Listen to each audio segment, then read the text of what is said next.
আজকের ভিডিওটিতে ক্লাস 11 অর্থাৎ একাদশ শ্রেণীর ফার্স্ট সেমিস্টারের পরিবেশবিদ্যা অর্থাৎ ENVS বিষয়ের ফার্স্ট চ্যাপ্টারের ফার্স্ট ইউনিট অর্থাৎ 1.1 ইউনিট নিয়ে আলোচনা করা হবে।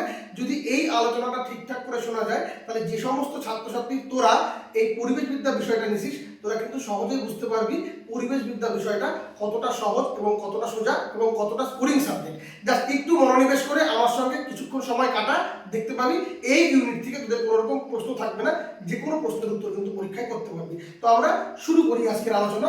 আমাদের মাত্র দুটো অধ্যায় রয়েছে, একটা হচ্ছে মানুষ, পরিবেশ ও সুস্থায়িত্ব এবং আরেকটি হচ্ছে পরিবেশ ও উন্নয়ন।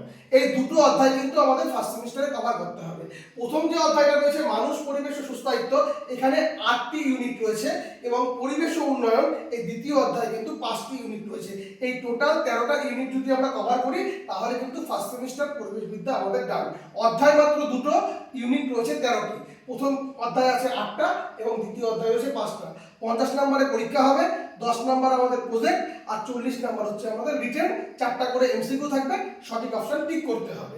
প্রথম অধ্যায় থেকে থাকবে 20 নম্বর, দ্বিতীয় অধ্যায় থেকে থাকবে 20 নম্বর। আজকে আমরা এই মানুষ, পরিবেশ ও সুস্থায়িত্বের প্রথম যে ইউনিট রয়েছে, প্রথম ইউনিট কি হবে নাম সূচনা। তো সূচনা দিয়ে কিন্তু আমরা শুরু করছি এবং এটা ফার্স্ট টাইম তোরা নতুন সাবজেক্ট নিয়েছিস, ঠিকঠাক করে বুঝলে বিষয়টা অত্যন্ত সহজ এবং সরল। আমরা কি বিষয় নিয়েছি? পরিবেশবিদ্যা, যাকে ইংরেজিতে কি বলা হয়? এনভায়রনমেন্টাল স্টাডি বা এনভায়রনমেন্টাল সায়েন্স। তো প্রথমে আমরা পরিবেশের পরিচয় নিয়ে নেব। পরিবেশের ইংরেজি নাম কি? এনভায়রনমেন্ট। পরিবেশের ইংরেজি নাম কি? এনভায়রনমেন্ট। এর উৎস বা উৎপত্তিটা কোথা থেকে হলো? এটা হচ্ছে একটা প্রাচীন ফরাসি শব্দ বা ফরাসি ভাষা, ফরাসি শব্দ বা ফরাসি ভাষা, যার নাম কি এনভায়রনার থেকে এসেছে। এনভায়রনার অর্থাৎ এনভায়রনমেন্ট শব্দটা ফরাসি শব্দ এনভায়রনার থেকে এসেছে। তাহলে পরিবেশের ইংরেজি নাম এনভায়রনমেন্ট, এর উৎপত্তি কি? ফরাসি শব্দ বা ভাষা এনভায়রনমেন্ট, এখান থেকে আসছে। এর অর্থ কি? এর অর্থ হচ্ছে ঘিরে থাকা বা পরিবেষ্টিত করা বা পারিপার্শ্বিক। পরীক্ষা হলে কিন্তু যে কোনো অপশন থাকতে পারে। তাহলে কি অর্থটা কি হচ্ছে? ঘিরে থাকা, পরিবেষ্টিত করা বা পারিপার্শ্বিক। ক্লিয়ার? জনককে, জনক হচ্ছে Thomas Carlyle.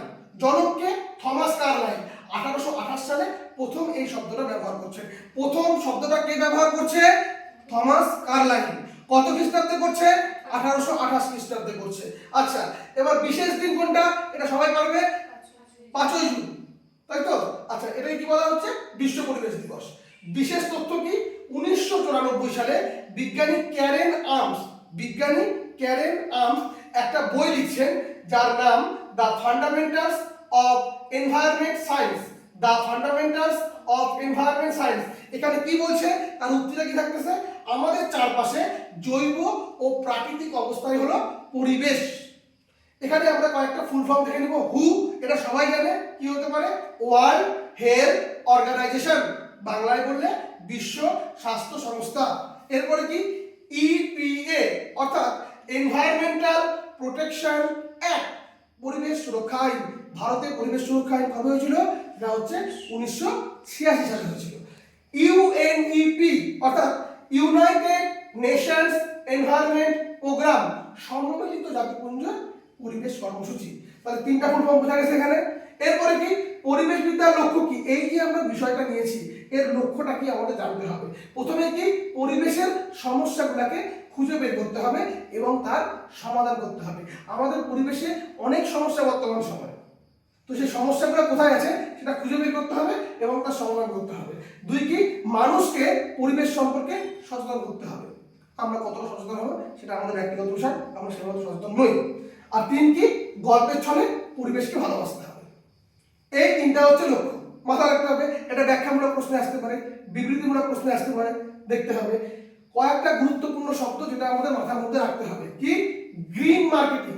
Green marketing, green marketing কোনটা? পরিবেশ বান্ধব দ্রব্যের বাজারজাতকরণ। অর্থাৎ যদি আমি বলি কোনো কোম্পানি তাদের পণ্যকে এমনভাবে তৈরি করছে বা প্রচার করছে যেটা পরিবেশের ক্ষতি হচ্ছে না, সেটাকে বলা হচ্ছে গ্রিন মার্কেটিং। বাজারে তোরা তেল কিনতে গেলি, সাবান কিনতে গেলি বা কোনো প্যাকেট জাতীয় দ্রব্য কিনতে গেলি, এবার সেইখানে যদি দেখা যায় সবুজ কালারে কিন্তু কোনো রকম আমরা দেখতে পাচ্ছি রং দেওয়া আছে, তাহলে আমরা বুঝতে পারবো এটা পরিবেশ বান্ধব, অর্থাৎ এটা পরিবেশের ক্ষতি করবে না। এটা হচ্ছে গ্রিন মার্কেটিং। এরপরে কি গ্রিন মিডিয়া, অর্থাৎ পরিবেশ রক্ষায় নিউজ পেপার বা টিভির ব্যবহার। যে সমস্ত নিউজ বা খবর কাগজ হতে পারে বা টিভি চ্যানেলগুলো হতে পারে যেগুলো আমাদেরকে পরিবেশ সম্পর্কে সচেতনতা প্রকাশ করতেছে, সেটা হচ্ছে গ্রিন মিডিয়া। গ্রিন অ্যাডভোকেসি, অর্থাৎ পরিবেশ আদালত বা আইনি লড়াই। অর্থাৎ দেখা গেল তোর বাড়ির সামনে কোনো পুকুর আছে বা গাছ আছে, গাছটাকে অনৈতিকভাবে বা বেআইনিভাবে কাটে দেওয়া হচ্ছে বা পুকুরটাকে বুঝিয়ে দেওয়া হচ্ছে, সে সময় তুই করলি কি, তুই আইনি পদক্ষেপের মাধ্যমে সেই যে কাজটা করতেছে, গাছ কাটতেছে বা পুকুর ভরাট করতেছে, সেটাকে তুই বন্ধ করলি। এটাকে বলা হচ্ছে গ্রিন অ্যাডভোকেসি। আর ISO 14000, ISO 14000 এটা কি? এটা হচ্ছে একটা আন্তর্জাতিক সার্টিফিকেট বা বাংলায় বললে শংসাপত্র। তোরা কেবল মাধ্যমিক দিয়েছিস, রেজাল্ট পেয়েছিস, সার্টিফিকেট পেয়েছিস, এবার যে সমস্ত কোম্পানিগুলো পরিবেশের দিকে লক্ষ্য রেখে তাদের কাজকর্মগুলো পরিচালনা করে, তখন কি হচ্ছে, এই আন্তর্জাতিক যে জায়গাগুলো আছে না, এই সংস্থা, কোন সংস্থা তাদেরকে এই সার্টিফিকেটটা প্রদান করে থাকে। এটা হচ্ছে ISO 14000। এবার কি হচ্ছে, আমরা দেখবো পরিবেশের প্রকারভেদ। পরিবেশের প্রকারভেদ কি দেখবো? পরিবেশ কটা? দুটো। একটা কি প্রাকৃতিক পরিবেশ, আর একটা কি মনুষ্য সৃষ্ট পরিবেশ। প্রাকৃতিক পরিবেশ কি? যা প্রকৃতি নিয়ে তৈরি করছে। এটা তিনটি ভাগে বিভক্ত। একটা জলজ, অর্থাৎ পুকুর, নদী, সমুদ্র, কে তৈরি করেছে? এটা তৈরি করেছে হচ্ছে বেশিরভাগ ক্ষেত্রে প্রকৃতি। স্থলজ কোনটা? বন জঙ্গল বা পাহাড়ের পরিবেশ। আর বায়বীয় কোনটা? আমাদের চারপাশের বাতাসের স্তর। তাহলে প্রাকৃতিক পরিবেশকে তিনটি ভাগে ভাগ করা হচ্ছে, জলজ, স্থলজ এবং বায়বীয়। আর মনুষ্য সৃষ্ট পরিবেশ কোনটা? যা মানুষ নিজের প্রয়োজনে বানিয়েছে। গ্রাম, শহর বা আমাদের সমাজ, এগুলো মানুষ নিজে বানিয়েছে। অ্যাকোয়ারিয়াম কে বানিয়েছে? মানুষ বানিয়েছে। বাগান কে বানিয়েছে? মানুষ বানিয়েছে। শস্য ক্ষেত্র, আমি কি চাষ করবো, ধান করবো না গম করবো বা অন্য কিছু করবো, কে করেছে? মানুষ করেছে। এটা মনুষ্য সৃষ্ট পরিবেশ। আচ্ছা, এবার পরিবেশের প্রধান কাজ কি? ফার্স্ট হচ্ছে সম্পদের যোগান, অর্থাৎ আমাদের বেঁচে থাকার জন্য অক্সিজেন, কয়লা বা কাঠ সব কে দেবে? পরিবেশ দিচ্ছে। বর্জ্য বিয়োজন ও পুনর্ব্যবহার, ময়লা আবর্জনা পচিয়ে আবার মাটির সাথে মিশিয়ে সার তৈরি করা।